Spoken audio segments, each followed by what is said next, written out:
like, yeah, I'm not killing it in this area. I could use help here. And for some of us, we might have experiences in those areas. And we can say, well, maybe I can help here. Or have you thought of this? Or could I create an intro? And it's ideas sharing. And that's what 1MC is. So we'll have two presenters. They'll come up for 6-ish minutes, and we'll have about 10 to 15 to provide feedback. They'll generally give you cues on where it is they're stuck and where they could use help. And that's it. And you meet some people, and you have some coffee, and you go on about your way. So it's just a great middle of the week kind of energy boost. Did we ask people to register? Yes. Okay. If you haven't, this is so important for 1MC. It's a nonprofit, and they're somewhat subsidized by grant funding, and so those numbers are really critical for them. So if you haven't already registered or at the front door when you walked in, just click the QR code and drop an email and let them know that you attended, because when they apply for more things, they'll say, people attended, people came. We're also here, we're sponsored, the location is sponsored by Workbox. We've had, I think, 9 of these here at Workbox in this particular location. We've had, or 8, because we did a place in River North, we did a place in M-Hub. Next week, we have a different location. Workbox is a business, they have to use this for another group, and so we will be somewhere else, and I think we're still determining where that is. So if you found us on socials, keep following us, because as early as we know for sure, we'll let you know where we'll be. But in the meantime, Workbox has asked if you could leave a Google review, because every week they host us, that's very beneficial. And they also invite people to stay for the day and co-work. So that's pretty cool. You get like a free afternoon to take calls, to kind of mingle and interact with other people.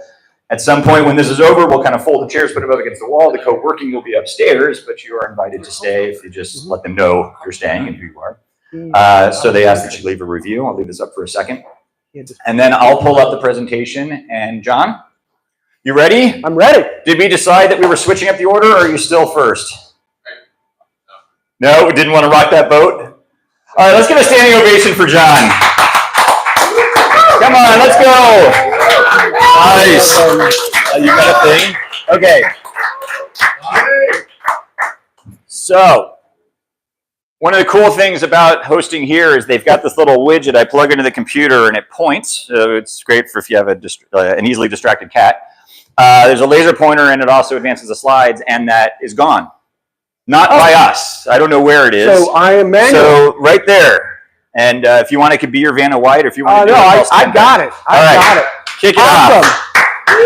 So it is awesome to be standing in front of the room. I'm usually in the back of the room. I sit too much during the day, so I like to stand. And so I'm here really to talk to you about the Ripple story. So you got to go back 2010-ish with me. My daughter's in elementary school at a Catholic school. And so like all the other parents, we're paying tuition, but they had this thing called scripts. And I'd never experienced a script. It essentially was the parish office had struck a deal with retailers that you would go in and buy $200 worth of gift cards. And so essentially the way it worked is the retailers were selling gift cards at 75 cents on the dollar. And it was my first exposure to cause-related shopping. And I thought to myself, why don't other brands do this? I am willingly spending even more than $200 because I know it's supporting a cause. And so that question loomed with us, for me personally, for over 15 years until today, because we are going to answer that question. So I'm John Kelsch, co-founder and CEO of Ripple, where we turn everyday shopping, everyday loyalty, and everyday impact. Now let's see if this works, as you said. So for us, we had this thought as a team. If we feel this way, do others. And I think it's resoundingly, the answer to that is yes. We started with looking and then listening. And so when you look, you can see there's 160 million consumers in the US that identify as being cause, conscious, or purpose-driven. A 72% increase in this 10-year period of time, 2013 to 2023. But the biggest move occurred in the last 5 years. And if you hop to the far right, what you see is what consumers are actually saying. 80% of them said it's important for a brand to support a cause. 2/3 of them essentially want their cause to be the one that the brand actually supports. When the brand supports a cause that they're very passionate about, they'll spend more and they'll shop more often. And when they get it wrong, they step away 2/3 of the time. It's pretty impactful. When you really look at the middle piece, retailers and consultants saw this trend occurring. Why? because you see the corporate social responsibility in the middle, how it doubles over that same period of time, which means is they saw it. The question becomes is, did they do anything about it? And so we looked at it then saying is, all right, well, where is this game being played? So the game is being played in everyday shopping. Massive number of transactions at a reasonably low transaction amount. If anyone's doing the quick math, that's $18 billion a day of consumer spending. Translate that over a year, it's into the trillions, $5 to $6 trillion. There's a massive amount of money being spent in marketing. And take a look at the ad avoidance at 72%. Especially millennials and Gen Zs avoid ads at almost all costs. And then when you really take a look at what conversion looks like, it's 2 to 7%. That's the condition that exists today. So when we looked at it, we said huge volume, massive amount of money, and absolutely inefficient conversion. So we saw this as big problem, great opportunity, time to put a wedge in it. And so we built Ripple. And so it really is around taking those daily transactions and building a relationship. And so the top part of it really is our experience. For us, it really starts with one-time registration, 4 pieces of information, pick your cause, link your cards, you're done. When it comes to shopping, it's seamless shopping. And by that we mean is you shop the way you do today, online, in store. There are no coupons, there's no codes, there's no rounding up, there's no contribution. Brands make a donation, rewarding you every time you shop. Our processing is automatic because we connect those transactions behind the scenes with the partner brand, and then we serve it up to you in our engagement layer so that you can see every single day, every single transaction, how it is supporting the cause that you actually care about, and how your cause is benefiting from their entire supporter group. And because there's no cost to the consumer, it's really easy to invite friends and family, and when you invite friends and family, you start to see, because they're part of your ripple effect, how you, with a single drop, making a single transaction, can grow what that really looks like. And so the bottom portion of this really is helping you guys and everyone else understand is there's a deliberate business model that sits below this. To spin transactions and build relationships, we thought about what does that need to look like. And so registration is where we convert a consumer to a transaction. Where they shop is where we generate the transaction. We turn the transaction into cash in the form of a donation and fee, and then we turn that cash into engagement when we serve it up so that you can actually see what that really looks like. That in turn drives, if you will, the next transaction. And so this thing has to spin at the speed of transactions, and it has to drive relationship, otherwise the business model doesn't work. And so this is how we thought about it. 2 more minutes. This is a typical marketing funnel. And on your left-hand side is what digital marketing looks like today. It's pay to play, it's pay up front, it's product first, and it has a return on ad spend of around $5 for every dollar spent. What we did at Ripple is we said is how do we collapse the funnel? How do you pay only for performance? How do you only pay at the time of purchase? How does it really become brand first? Where you're shopping brands because your everyday shopping generates a donation back to the cause you care about. And then ultimately a return on ad spend that says for every dollar, you make 30 with us. So we felt like it's a very powerful way to go to the brands and say, here's how we make it work for you. You get it. So now, when it turns to the distribution. Distribution is king when you're trying to create something out of nothing. And so our distribution is really a 3-sided marketplace. Lots of investors avoid 3-sided marketplaces because of the complexity. I personally, and we really like them because it affords a great opportunity, especially when you look at how Ripple was constructed. We partner with nonprofits. Why do we do that? Because every nonprofit to us is worth 30,000 consumers. We then can actually acquire that consumer at pennies on the dollar. Consumers attract brands because we're squishing the funnel. We are saying is we are going to make you as a brand much more attractive to the cause-conscious consumer community. And then when you do that, the more brands that you attract, the more nonprofits want to play. So each of those little black dots spin themselves. And then the whole thing starts to spin when you go is I can replicate that geography after geography after geography. And so for us, we've really been saying is how do we go old school? Outreach on email. Consumers will be all through nonprofits, activating them in a very warm fashion. And then from a small business, it's been face-to-face, but Tenacity is going to partner with us as we do kind of an outreach when it comes to small businesses. And the last piece is building the pipeline for the regionals and the nationals is huge. And so we started that. So, you've seen... Actually, what... oh, yeah, let's skip this one and see what we as a community can do for you. Is your ask on this? Nope, so next slide. Perfect. It's the greatest unlock. Go ahead. So, two asks. One is strategically. Where do you see the value of Ripple and how does it get unlocked in the small business community? Which ones? Which types? And the other one are introductions. Do you know any small businesses that would be interested? Do you have networks that you know within the small business and nonprofit community that would do that? And then the last one really is any warm intros to decision makers in those larger brands. That's where I could use the help of this community. So, thank you very much. You've been an awesome audience, and this has been a great experience. Let's hear for John.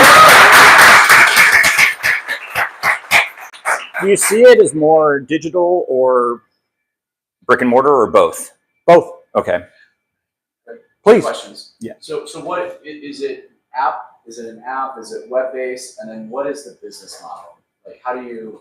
So we're strictly performance marketing. So you pay for performance. So we activate nonprofit consumers. We show them the brands that will support them, make a donation every time they purchase. And so for us, it really turns into a marketing platform. It is, so we are not an affiliate marketer, so you're not shopping through us. We're not a donation platform. We are a performance engine that creates marketing, activity to brands because we're activating cause-conscious consumers, which are a large part of the population. Are you connecting brands to causes or just they already have the cause? It's the cause that the consumer cares about. How are you building relationships with the consumers outside of the fact that I'm aligned to this cause, I'm paying for this product, it's supporting this cause, or other ways that you're giving back? So an award, something they can share, something that they can use to share with their communities that they're supporting this cause. Yeah, so part of the design and the engagement is every time you shop, you actually see how your everyday shopping directs a donation made by the brand to your cause. So you then get to see how that cause of yours and all the supporters that have been activated are actually through their everyday shopping helping that cause. And so that's really kind of the mechanism so that you really build that sense of community. Great question. Thank you. Yes? One thing I have some familiarity with the space. There's a lot of solutions in this space, right? Like Amazon's got multiple plugins that allow you to do donations or receive there's a wide variety of different solutions. What I'd like to understand better is where do you actually see the gap? Where are the problems with the current solutions, and where do you guys come in with a unique strategy? Yeah, so even if you back it up, like Amazon Smile was somewhat similar to this, right? Mm-hmm. Where you'd have to you could shop, and every time you shop through the Amazon Smile, it would drive a donation back to your cause. Where you've really seen this is, and I'm going to flip back to if I could here. Yeah. The funnel. It still primarily works on the left-hand side. The reason I say that is, even in Amazon Smile, you want to go do everyday shopping, but guess what? It only applies to this product and not that one. Well, I'm not buying that product. I need to buy this one. So ours very much is, how do you really make it brand-centric, right? Not product first. And so most of them, right, that you see that offer any kind of a donation are either affiliate marketers that are moving products across their platforms. They're paid a commission.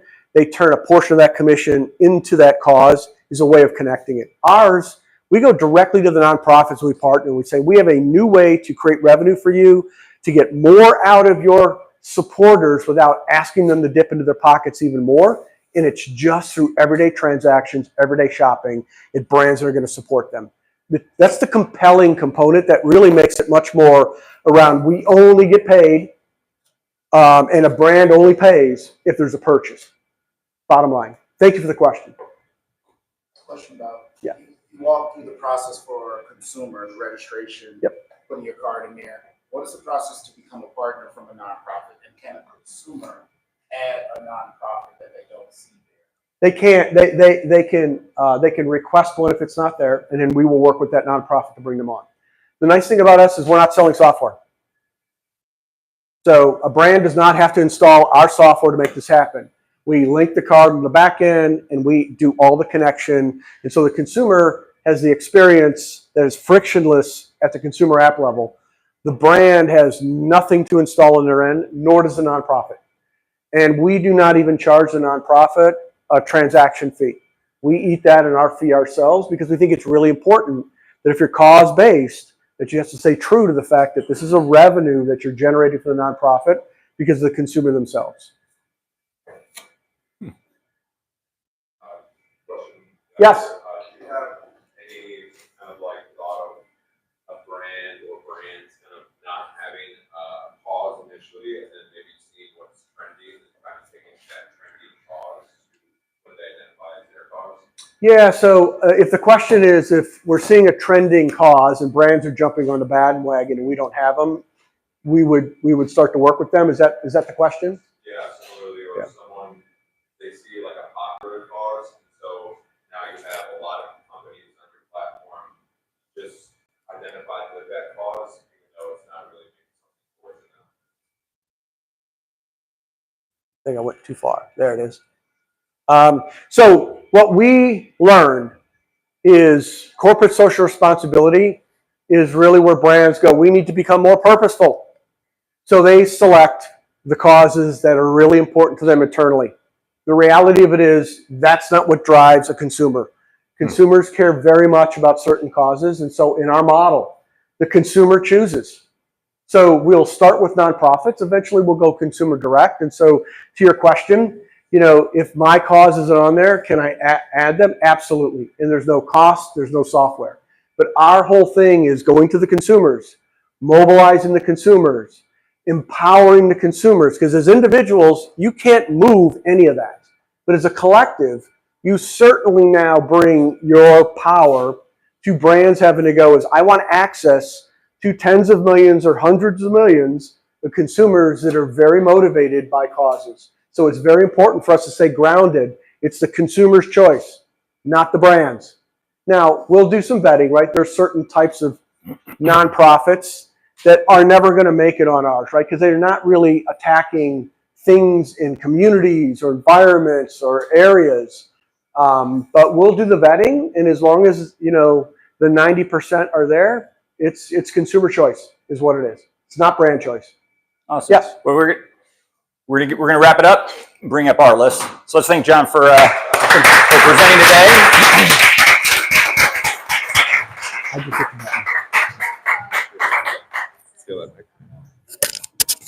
Okay, sorry. So before you come up, we got a couple of announcements, but I just want to thank John again. And I know you had a few more hands raised. After we're done, you guys can see him in the back, talk to him, chat him up. And I did think this was pretty great. It was 72% ad avoidance, and I think it would be higher if Gen X and Boomers knew how to avoid ads. We're still learning. We're going to bring up our list in 1 second, but before I do, who had a cup of coffee this morning here?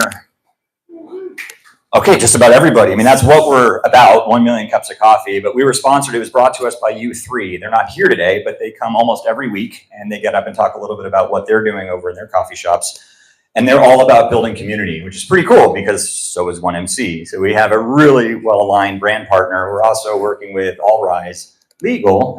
Nobody is here from All Rise today, but these sponsorships really matter. And so if you know, the location is sponsored, the coffee is sponsored, and it really helps create an environment conducive to what we're trying to achieve here. So we wanted to thank them in absentia. Thank you for U3 and All Rise and Workbox. Before I bring up Arliss, did you want to say? I'm going to steal. Oh, got it. Oh, you want to get your mic. I was like, hey, man. I'm going to steal the mic from you too. Yeah, go for it. The other one. Yeah. I'm going to give this to you. Do we have any community announcements? Anything coming up this week or next week that somebody wanted to talk about? Keith. Yes. So this Friday, there is a networking happy hour for LBAN. LBAN's the Latino Business Action Network. It's open to everyone. It's a program started out of Stanford and having their Chicago mixer join on Friday. And then another one that would be good for anyone that's looking to raise. If you're looking to raise capital or you know someone that is in a startup, Polsky Center, University of Chicago will be hosting the Exchange Capital series with Long Jump and Chicago Early Ventures next Tuesday, 10 to 11 a.m. So that's at the Polsky Center. All of this stuff, Chai IRL. Chai IRL. Chai IRL. If you want all of these events. Excellent. Thank you, Keith. Any other announcements, community events, things coming up? Okay. Well, let's give a standing ovation and a warm welcome to Arliss.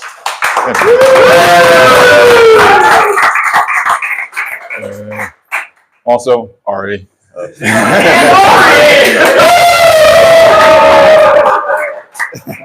Please be seated. You can actually start off. Okay. So today we'll be discussing R11. It's kind of this project we've been working on for about 11 weeks. It's confidential. We're going to be in stealth for about as long as humanly possible. So this is, we've cut a lot out of it. We cut a lot out of the presentation, but we're giving it's basically a story. So visually, it's going to be pretty light. We're just going to tell the story and what it does, but you'll see. Yeah. This. Wait a second. I thought you were going to. All right. All right. Sorry. So 11 weeks ago, I started at the problem, this very broad problem when the tariffs hit the news early April, late March, of how will they affect the U.S. economy.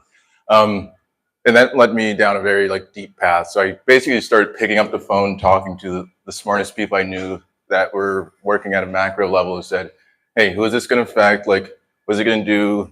And the broad answer we got was consumer spending is going to take a massive hit. Real estate is going to slow down. Businesses overall are going to be negatively affected. So I started my career in restructuring. So basically the Chapter 11 bankruptcy process. And that's where my brain originally went to go find a solution. So we had basically talked to partners at these advisory shops that help businesses and said, hey, we can build software to make your process more efficient. Will you reduce the price of restructuring? And they said no. They're on average, you can basically call them and it'll be, hey, it's going to be $150,000 to start this process. And they can go upwards of millions or even billions of dollars to get your business into a better state. So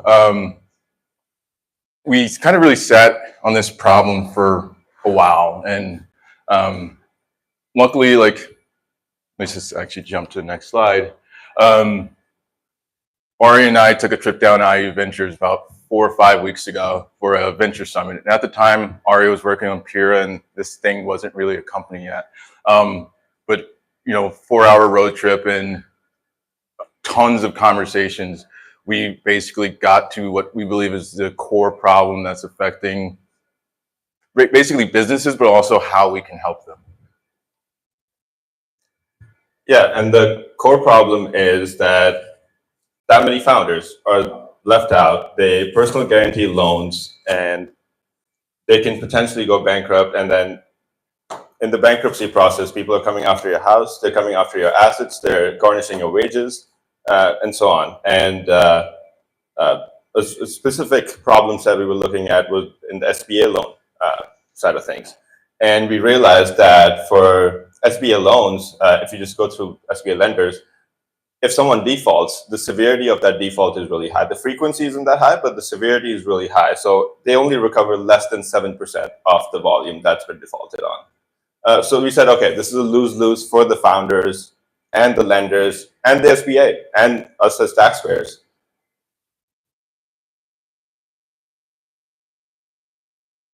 So that brought us to loan insurance. And I know what you're thinking, why doesn't this exist already? Well, it's sort of new. It started off in 2009, a company called Asterisk Financial started it in the US, where they guarantee your personal, where they insure your personal guarantee on a loan. So if, let's say, you default on something, you don't have to give your house away or sign your assets away. We will cover you.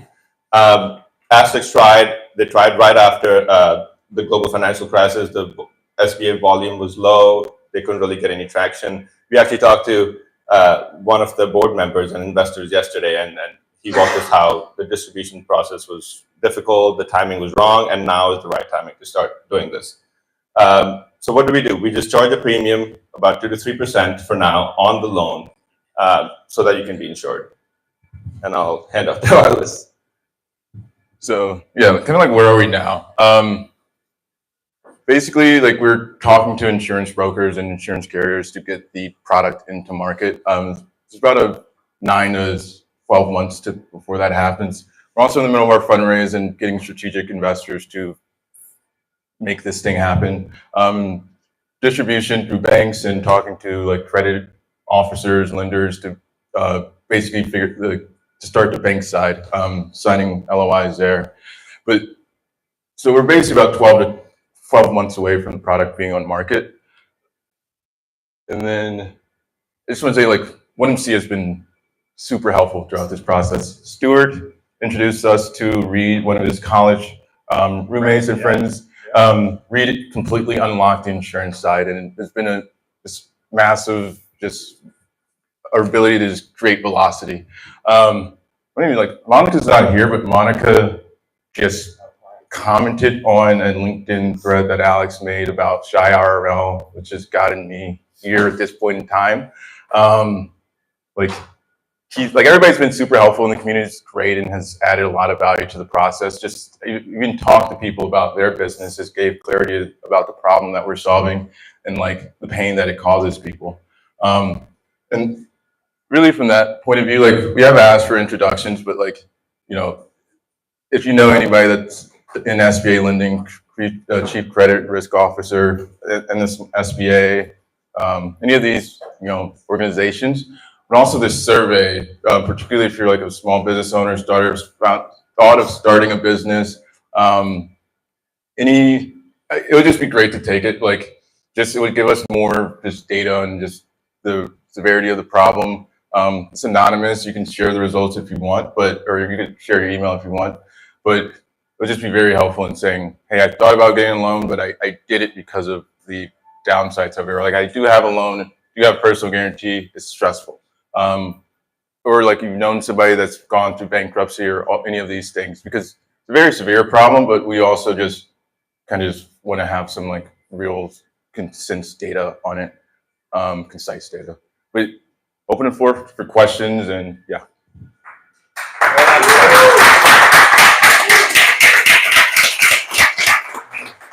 So what's like the risk analysis that goes behind, determining what is the right amount of premium that you're going to charge for these loans? So is it like a DUNS, like a DMB, like credit profile, or do you guys have other requirements or other data sets that you use to create this risk profile for your clients? So the baseline is the underwriting that the bank does. There's the other factor of like the default rate of that type of business. But those are like the quick and easy ways to figure out the default. And then the projected default over a pool of businesses is how you set the premium. And basically the loss given the default. So how much money you're going to lose in case a business defaults on their loan. So it's more of a general, based on the type of business like what is the average default for that specific type of business, or is it more individual for the small business owner? I can take it. Yeah. But yeah, so there's NICS codes for all different categories of a business. Like there's restaurant, retail. Those are riskier businesses than, let's say, a dentist's office. So there's that. There's a correlation between those codes and the risk of failure. And then in the beginning, we're just piggybacking off a lot of what the bank is already underwriting on. Okay. So we're just saying, okay, if you could not approve a certain kind of customer and they were just marginally rejected, then we presented like how mortgage insurance works, right? If you only have less than 20% down, then you get mortgage insurance and cover the rest. So we are like that conditional loan approval kind of stage where it's a hair and fire problem for them.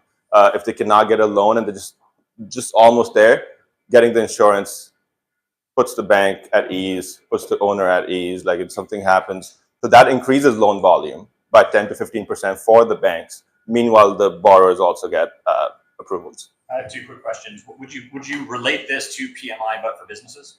Yeah, that's But better. Yeah, that's the analogy we. But better. But better. Okay. So, is anybody familiar with PMI, private mortgage insurance? Okay, a lot of hands went up. So that should resonate a little bit. What have you done outside of 1MC? And hooray, 1MC is helping. But Yeah. how are you creating some of these introductions, and how are you expanding your network if you didn't come from the space? I mean, I just talk to a lot of people. No, but this is great learning. Talk to Yeah. people. Get Yeah. out there and talk to people. I mean, like every email, message, phone call, like provides signal and kind of just asking for introductions. I mean, you know, we've even met, I guess, one of our advisors here at 1MC. She has a network that can make things happen. But yeah, just, I mean, sometimes it's cold outreach, but you're trying to go as warm as possible. But yeah, it's a lot of asking for like, finding paths and asking for introductions, tell them what you're working on. And if it resonates, people will try to help. Have you done any incubator programs? No. I don't know if you've gotten far enough, but I had an idea about insurance, starting an insurance company, and there's always a dollar amount you gotta have on hand. Have you guys hit that? Yeah, so it's about 2 to 3% of our gross written premium is our escrow. But we don't have it in there. We're doing the MGA model, so it's capital light compared to like a traditional carrier or reinsurer. We take 15% of the commission, but only carry about 2 to 3% of the risk on our balance sheets. Kind of a couple questions that are tied together. One, I'm curious about any analysis you might have done on like the new signal you're introducing and the impact that signal might have on any variables. Like if I take out this insurance and it's on my record in some format, what does that signal do then to my ability to like other loans, do other things? I'm curious about that. Then I also want to connect that to I'm curious, did you guys explore Web3 at all in relation to this stuff? Because there's a lot of products like this built in Web3. And I'm not saying it should be Web3, probably not at all, but it's a treasure trove of experiments, many of which have failed, some of which are currently succeeding, that all deal with models like this, that are live in a market and are permissionless, so people are making these transactions constantly without regulations. So those are two things I'm curious about. I'll just answer Web3 first. I've thought about it, and you know, some of the things of interlocking with like the current government and lending infrastructure has been like, I just don't want to push it too hard this early. I mean, it's been like 11 weeks, and it's like, okay, we can figure it out, the standard infrastructure. We'll probably keep exploring in the future to see like, is there a fit? But for right now, it's just too much to dive into. Just to be clear, I'm not suggesting going to Web3 to do anything in Web3. Yeah. But I think it's a treasure trove of experiments that have been ran where you can use that data to build a better product, looking at how people behave when certain types of transactions occur, certain signals are sent. Does that make sense? Yeah, that makes sense. We'll check that out. And then on the signals, never actually thought of that. So we'll like think of that more, but like will it have a negative effect on people if they take out insurance? And I mean, I don't think like PMI has a negative effect on if you take out a mortgage. So I think we really want it to be like very similar in the way that if you go to like start a business or take out a business loan, it's like oh yeah, you gotta get PMI. You're like, okay. Like it's not a true, it's just a part of the process in a sense. Daniel? Congrats y'all for kind of recognizing this market and kind of getting verification on like now is the time to approach this market. Moving forward, just keep on doing what you're doing. I found that like showing us to events like these and becoming prepared with a handout or a simple solution you're solving on the back of your business card kind of gets people going if they're helping you immediately or they can't. For myself, I can introduce y'all to the SBA and work with a lot of people there, a lot of mentors there. And then, yeah, I think keep on showing up at the Small Business Expo. It's great. People are selling you, but you'll probably be the one selling to them when you go there. So, yeah, props to y'all. Yeah, thank you.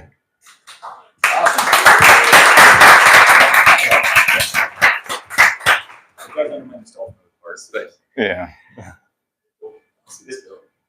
This is it. Thank you guys. Thank you for coming to 1MC. You guys stay up here. John, can you come up? This is a big incentive for people to present. This is one of the greatest things about presenting at 1MC are the gifts and the swag you get. Of course, it's cleverly hidden behind this maze Same of here. hardware. But we have a little coffee tumbler and a notepad, and I wanted to give one to you. We don't have two, so you guys are gonna have to share. We would like to watch you share. So cute. Oh, This is what we do every thank you week. so much.